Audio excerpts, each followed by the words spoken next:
Welcome to News Time Insights World News. Delta flight makes emergency landing in US after smoke fills cabin. Passengers evacuated. A Delta Airlines flight made an emergency landing in Atlanta on Monday morning shortly after takeoff, where the crew reported possible smoke in the aircraft, according to the Federal Aviation Administration.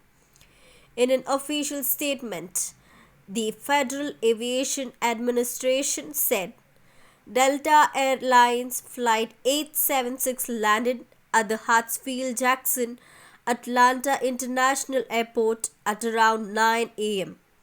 on Monday after the crew reported possible smoke in the cockpit.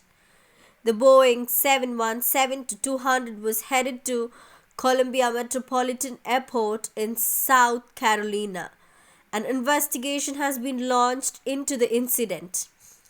Delta released a statement saying 94 passengers were on board the Boeing 717 aircraft departing Atlanta on Monday morning, when a haze inside the aircraft was observed.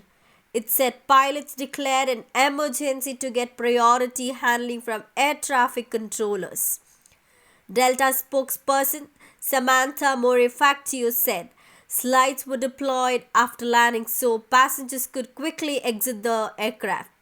Nothing is more important than the safety of our customers and people, and we apologize to our customers for the experience, the airline said in a statement.